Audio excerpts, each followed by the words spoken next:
પાવાગઢમાં હટાવેલી મૂર્તિઓ પુનઃ સ્થાપિત કરવાની કામગીરી થોડી વારમાં મૂર્તિઓ પુનઃ સ્થાપિત કરાશે। આ એક મહત્વપૂર્ણ ખબર આવી રહી છે કે સિમેન્ટ અને કેમિકલ સહિતનું મટીરીયલ ખાસ કારીગરો સાથે પાવાગઢ ખાતે પહોંચાડવામાં આવ્યું છે। પોલીસ અને વહીવટી તંત્રની નજર હેઠળ કાર્યવાહી હાથ ધરવામાં આવશે। તો જે મૂર્તિઓ તોડવામાં આવી હતી હવે એ હટાવેલી મૂર્તિઓ પુનઃ સ્થાપિત કરવામાં આવશે। યાત્રાધામ પાવાગઢ ખાતે મંદિર જવાના જે જૂના માર્ગ હતો તેના ઉપર જે જૈન તીરથર ભગવાનની જે પ્રતિમાઓ હતી તેને ખંડિત કરવા અને ત્યાંથી હટાવી દેવામાં આવ્યાનો વિવાદ હતો। હું આપને સીધા દ્રશ્યો બતાવીશ। ગઈકાલે રાત્રે જે વિવાદ સામે આવ્યો હતો અને તેના બાદ એક સુખદ કહી શકાય એ પ્રકારના સમાધાનની ફોર્મ્યુલા અપનાવવામાં આવી હતી। જૈન સમાજના અગ્રણીઓ સાથે તંત્ર દ્વારા બેઠક પણ કરવામાં આવી હતી। સાથે સાથે મૂર્તિઓને ફરી રીઇન્સ્ટોલેશન કરવાની જે માગણી હતી જૈન સમાજની, જેને અનુલક્ષીને તાત્કાલિક હાલ જિલ્લા કલેક્ટર, જિલ્લા પોલીસ વડા અને જૈન સમાજના અગ્રણીઓની ઉપસ્થિતિમાં આપ દ્રશ્યોમાં જોઈ શકો છો મૂર્તિઓને રીઇન્સ્ટોલેશન કરવાની કામગીરી ચાલી રહી છે। જેને લઈને ક્યાંક ને ક્યાંક જે વિવાદ હતો અને જૈન સમાજની જે માગણી હતી તે એક તરફ સંતોષાતી જોવા મળી રહી છે। ત્યારે જોવું રહ્યું કે જૈન સમાજ દ્વારા જે માગણી કરવામાં આવી હતી અને જે ફોર્મ્યુલા હતી સમાધાનની એ ફોર્મ્યુલા તરફ હવે જે આગળ વધી રહ્યા હોવાનું જોવા મળી રહ્યું છે, જેથી હાલ તો એક પ્રકારે આંશિક સમાધાનની જે ફોર્મ્યુલા છે તે ચોક્કસથી સંતોષાયો એવું લાગી રહ્યું છે। રાજેશ જોશી, ન્યૂઝ 18 ગુજરાતી, પાવાગઢ, પંચમહાલ।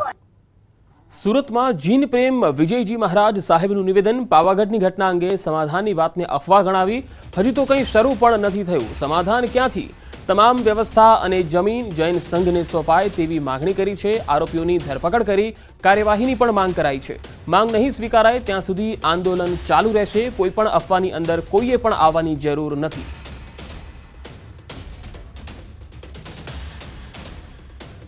છેલ્લા સમાચાર મુજબ એવા સમાચારો ઉર્ફે અફવા ફેલાવવાના પ્રયાસ થઈ રહ્યા છે કે બધું બરાબર પતી ગયું છે।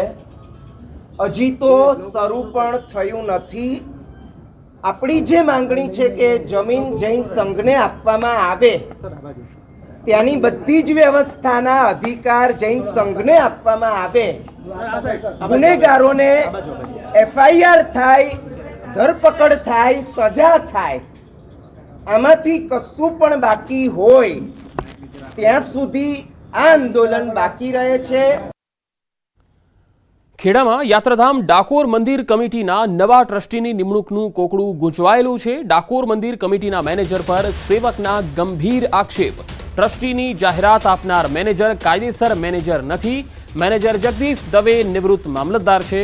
સરકારી ફરજ દરમિયાન અનેક કૌભાંડ આચર્યું હોવાનો આક્ષેપ છે। 2011માં ઠાસરાના રવાલિયા ગામે ખેતીની જમીનમાં મૃતકોના અંગૂઠા વેરીફાઈ કર્યા હોવાના આક્ષેપ। સમગ્ર મામલે નડિયાદ સેશન્સ કોર્ટમાં અરજી પણ કરાઈ હતી। કમિટીની સ્કીમ મુજબ મેનેજરની નિમણૂક ન કરાઈ હોવાની અરજી પણ થઈ છે।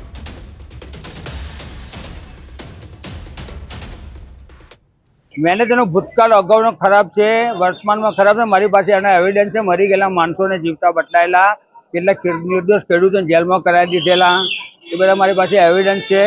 મેં અરજી આપી છે અને ડિસ્ટ્રિક્ટ કોર્ટને મેં જાણ કરી છે કે આ મેનેજરને તાત્કાલિક છૂટા કરી દેવા। આગળ વધુ સમાચારો પર નજર કરીશું। હાલ રોકાઈશું એક બ્રેક માટે।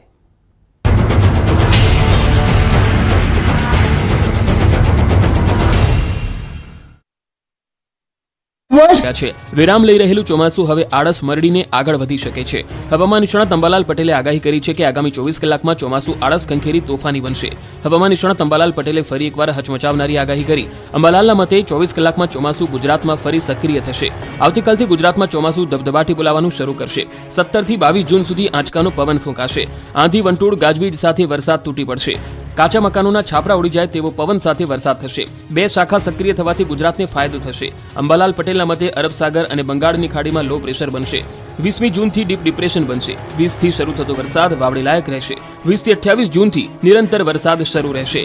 રાજ્યમાં દક્ષિણ ગુજરાત, સૌરાષ્ટ્ર અને મધ્ય ગુજરાતમાં ભારે વરસાદની આગાહી અંબાલાલ પટેલે કરી છે। આ સાથે તેમણે કહ્યું કે આદ્રા નક્ષત્રમાં સારા વરસાદથી ખેડૂતોને ફાયદો થશે।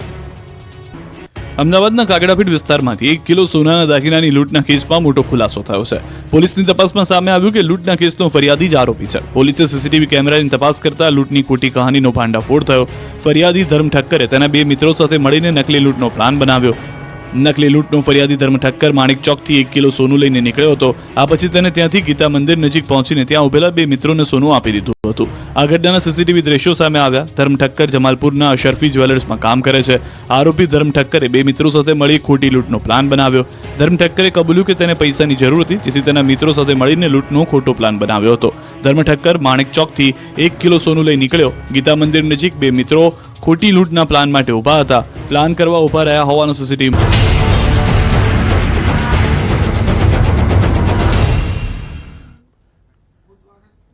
બ્રેક બાદ એક મહત્વપૂર્ણ ખબર આવી રહી છે દ્વારકાથી. ન્યૂઝ 18 ગુજરાતીના અહેવાલની દ્વારકામાં અસર જોવા મળી. દ્વારકા દરિયા કિનારે પોલીસ બંદોબસ્ત ગોઠવવામાં આવ્યો હોવાના અહેવાલ આવી રહ્યા છે. લોકો જોખમી સ્નાન કરી રહ્યા હતા. દ્વારકાના દરિયા કિનારે દરિયામાં કરંટ હોવા છતાં લોકો જોખમી સ્નાન કરતા જોવા મળ્યા હતા અને સેલ્ફી પણ લેતા હતા. આ અહેવાલ ન્યૂઝ 18 ગુજરાતીમાં પ્રસારિત થયા બાદ તંત્ર સફાળું જાગ્યું. દ્વારકાના દરિયા કિનારે લોકો જોખમી સ્નાન કરતા હોય તો પોલીસે દરિયા કિનારાથી લોકોને દૂર કર્યા હતા અને બંદોબસ્ત પણ ગોઠવી દીધો છે. વધુ માહિતી સાથે સંવાદદાતા દ્વારકાથી મુકુંદ મોકરિયા જોડાયા છે. મુકુંદ, હાલ પોલીસ બંદોબસ્ત ગોઠવવામાં આવ્યો છે તેવા અહેવાલ છે, શું વધુ વિગતો? જી પંકજ, વાત કરવામાં આવે તો આજે વહેલી સવારે દ્વારકાના દરિયા કિનારે કેટલાક લોકો જોખમી સ્નાન કરી રહ્યા હતા, ત્યારબાદ સેલ્ફી પણ લઈ રહ્યા હતા. ત્યારે આ અહેવાલ ન્યૂઝ 18 ગુજરાતીમાં પ્રસારિત કર્યો હતો અને ત્યારબાદ તંત્ર સફાળું જાગ્યું હતું. ન્યૂઝ 18ના અહેવાલ બાદ દ્વારકાના દરિયા કિનારા વિસ્તારમાં પોલીસનો બંદોબસ્ત ગોઠવી દેવામાં આવ્યો છે. લોકો જોખમી રીતે સ્નાન કરતા હતા તેને પણ દૂર કરવામાં આવી રહ્યા છે અને હાલ પોલીસનો બંદોબસ્ત દ્વારકાના દરિયા કિનારે ગોઠવી દેવામાં આવ્યો છે. પંકજ. જી મુકુંદ, આભાર માહિતી આપવા માટે. રાજકોટમાં 2 બાળકીઓના સ્વિમિંગ પુલમાં ડૂબી જવાના મામલે વધુ એક ખુલાસો થયો છે. બાળકીઓ રાત્રે 9:30 વાગ્યા પછી ડૂબી ગઈ હોવાનું સામે આવ્યું. રાત્રે શિલ્પન એનોક્સમાં મૂવીનો શો હોવાથી ઘટના સ્થળે વધારે લોકો ન હોવાથી બાળકીઓ રમતમાં સ્વિમિંગ પુલમાં ડૂબી જવાની ઘટના બની હોવાનું સામે આવ્યું. ગઈકાલે નેપાળી પરિવારની 2 દીકરીઓ પ્રકૃતિ ગોકુલચંદ અને મેનુકા પ્રકાશસિંહ નામની આ બંને બાળકીઓના પુલમાં ડૂબી જવાથી મૃત્યુ થયા. થોડા મહિના અગાઉ પણ નેપાળી પરિવારના પુત્રનું સ્વિમિંગ પુલમાં ડૂબી જવાના કારણે મોત નીપજ્યું હતું. જ્યારે કદાચ અડધી પોણી કલાક આઈ ગેસ સમયની દ્રષ્ટિએ તો I can't testify anything, but what I estimate I do have કે અડધી પોણી કલાક પછી કદાચ એનું શરીર ફ્લોટ થઈને ઉપર આવ્યું એટલે એક વ્યક્તિને દેખાણું કે કોઈ બાળક છે જે અહીંયા છે એટલે એને અંદર કૂદી અને એ બાળકને બહાર કાઢ્યું અને તરત જ એને સારવાર માટે જે કંઈ પણ તજવીજો એ કરી 108ને બોલાવી અને વી ટ્રાઈડ કે એને મેક્સિમમ આપણે ફેસિલિટેશન કરીએ. અલબત્ત ત્યારે બી એવું લાગતું હતું કે કદાચ શ્વાસ ન ચાલતો હોય અને ત્યાં થોડી વારમાં બીજો આઈડિયા એવો કે કંઈ કપડા જેવું દેખાય છે તો ત્યાં પછી ટોર્ચ લાઇટ કરી તો ખબર પડી કે okay share is another one અને હજી બીજી પણ છોકરી ડૂબેલી છે. એટલે થોડી વાર પછી પાછી એ છોકરીને પણ અંદરથી બહાર કાઢવામાં આવી. તો માતા પિતા માટે લાલબત્તી સમાન કિસ્સો છે તે રાજકોટ શહેરના યુનિવર્સિટી રોડ ઉપરથી સામે આવ્યો છે. સૌપ્રથમ આપને હું આ મારી પાછળના દ્રશ્યો બતાવવાનો પ્રયત્ન કરી રહ્યો છું. જોઈ શકાય છે કે આ એ જ સ્વિમિંગ પુલ છે કે જ્યાં ગઈકાલે રાત્રિના 10 વાગ્યાના આસપાસ નેપાળી પરિવારની જે 2 જેટલી પુત્રીઓ છે આ બંને પુત્રીઓ આ સ્વિમિંગ પુલમાં ડૂબી જવાના કારણે છે તે તેમના મોત નીપજ્યા હોવાનું સામે આવ્યું છે. ખાસ કરીને આ બનાવ સ્થળની વાત કરીએ તો રૈયા ગામ નજીક જે સિલ્પન ઓનિક્સ આવેલું છે આ સિમ્પલ ઓનિક્સના જે નામની આ જે બિલ્ડિંગ છે તેના સ્વિમિંગ પુલમાં પડી જવાના કારણે બંને દીકરીઓના મૃત્યુ છે તે નીપજ્યા છે. પ્રકૃતિ ગોકુલ ચાંદ અને મેનુકા પ્રકાશસિંહ નામની આ બાળકીઓના મૃત્યુ થયા હોવાનું છે તે સામે આવ્યું છે. બંને બાળકીઓ છે તેલા 3 વર્ષની હોવાનું છે તે સામે આવ્યું છે. દ્રશ્યોમાં પણ જોઈ શકાય છે કે અહીંના રહેવાસીઓએ સ્વિમિંગ પુલની ફરતે એક આડશ પણ બનાવવાનો પ્રયત્ન છે તે કરવામાં આવ્યો છે. સ્વિમિંગ પુલનો દરવાજો છે તે પણ બંધ રાખવામાં આવ્યો છે. તેમ છતાં કહી શકાય કે આ પ્રકારનો બનાવ છે તે અહીં બનવા પામ્યો છે અને બંને જે દીકરીઓ છે તેમના પોસ્ટમોર્ટમની જે પ્રક્રિયા છે તે પૂર્ણ કરી લેવામાં આવી છે અને બંને દીકરીઓની જે ખાસ કરીને લાશ છે તે તેમના પરિવારજનોને પણ સોંપવામાં આવી છે. જી ચોક્કસ, સૌપ્રથમ તો હું કેમેરામેનને વિનંતી કરીશ કે તે આ જે બિલ્ડિંગ છે જોઈ શકાય છે કે અહીંયા 200 થી વધુ જે ફ્લેટ ધારકો છે તે રહેતા હોવાનું છે. રાજકોટમાં બકરી ઈદની રજાના દિવસે પણ ખાનગી શાળાઓ ચાલુ રાખતા વિરોધ જોવા મળ્યો. વિદ્યાર્થીઓ, એનએસયુઆઈના આગેવાનો તથા કોંગ્રેસના નેતાઓ ધોળકિયા સ્કૂલ બંધ કરાવવા જતા પોલીસે વિરોધ કરતા લોકોની અટકાયત કરી. અનેક ખાનગી સ્કૂલો જાહેર રજાના દિવસે ચાલુ રહેતા ડીઈઓ દ્વારા તપાસના આદેશ અપાયા. સાથે જે શાળાઓ ચાલુ છે તેને તાત્કાલિક બંધ કરાવવાની તજવીજ હાથ ધરી હતી.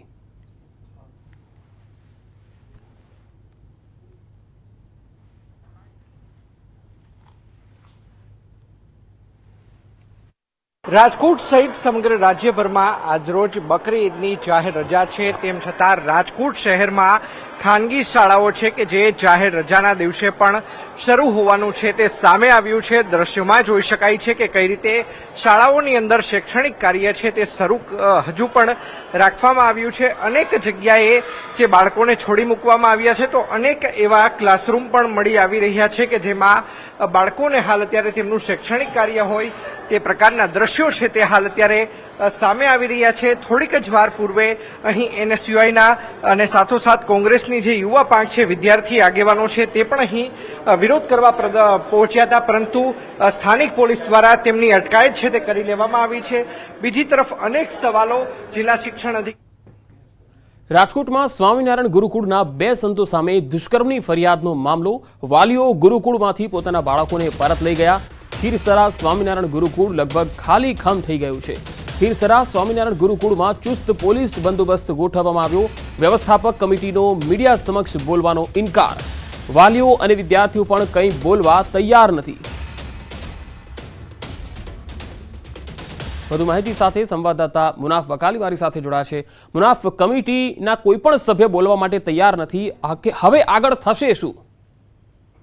બિલકુલ પંકજ, જે રીતે રાજકોટથી મહિલાએ જે રીતે દુષ્કર્મની જે ફરિયાદ કરવામાં આવી હતી, જે ખીરસરા ગામના સ્વામિનારાયણ ગુરુકુળમાં 2 સંતો પર વિરોધ દુષ્કર્મની ફરિયાદ કરી તેને લઈને રાજકોટ જિલ્લાના ફાયોદર ખીરસરા ગામે આવેલ જે સ્વામિનારાયણ ગુરુકુળમાં વાલીઓ પોતાના સંતાનોને ગુરુકુળમાંથી પોતાના ઘેર પરત લઈ ગયા. ખીરસરાના સ્વામિનારાયણ ગુરુકુળ પાસે જે અત્યારે હાલ તો ચુસ્ત પોલીસ બંદોબસ્ત ગોઠવવામાં આવ્યું છે. ખીરસરા ગામમાં પોલીસ તપાસ નો ધમધમાટ અત્યારે ચાલી રહ્યો છે. જે સ્વામિનારાયણ ગુરુકુળના વેપિક કમિટીના આગેવાનો મીટિંગ પણ યોજાઈ હતી. પોલીસ કે વેપિક કમિટીના મીડિયા સમક્ષ બોલવા હાલ તો કોઈ તૈયાર નથી. અમને ઘટનાની કોઈ પણ જાણ નથી તેવા અત્યારે કરી રહ્યા છે. ખીરસરાના સ્વામિનારાયણ ગુરુકુળ લગભગ ખાલી, વિદ્યાર્થીઓ પોતાના ઘરે પરત ફરિયાદ, વાલીઓ અને વિદ્યાર્થીઓ મીડિયા સમક્ષ કોઈ બોલવા બી અત્યારે તૈયાર નથી. જે રીતે કમિટી બી રચવામાં આવી છે તેને લઈને હાલ તો જે ગુરુકુળ છે તે અત્યારે સાવ ખાલી ખમ પંકજ જોવા મળી રહ્યો છે. જી મુનાફ, આભાર માહિતી આપવા માટે. દ્વારકામાં દરિયા કિનારે જોખમી સ્નાનનો મામલો. ધનરાજ નથવાણીના ટ્વીટ બાદ તંત્ર દોડતું થયું છે. દ્વારકાના દરિયા કિનારે યાત્રિકોના જોખમી સ્નાન અંગે ધનરાજ નથવાણીએ પણ ટ્વીટ કર્યું હતું. દ્વારકા પોલીસ ગોમતી ઘાટ તેમજ સંગમ ઘાટ દરિયા કિનારેથી યાત્રિકોને દૂર કરાવ્યા. મીડિયા અહેવાલો બાદ તંત્ર સફાળું જાગ્યું હોય. દરિયામાં ભારે કરંટ વચ્ચે જોખમી સ્નાન કરતા હોય ધનરાજ નથવાણીએ પણ આ અંગે ટ્વીટ કરી અને સ્થાનિક તંત્રનું ધ્યાન દોર્યું હતું. દરિયા કિનારે જોખમી સ્નાનનો મામલો. ધનરાજ નથવાણીએ પણ ટ્વીટ કરી અને ધ્યાન દોર્યું હતું. સંગમ ઘાટ દરિયા કિનારેથી યાત્રિકોને પોલીસે દૂર કરાવ્યા છે. દરિયા કિનારે જોખમી સ્નાન કરી રહ્યા હતા કેટલાક લોકો અને હાલ દરિયામાં ભારે કરંટ જોવા મળી રહ્યો છે.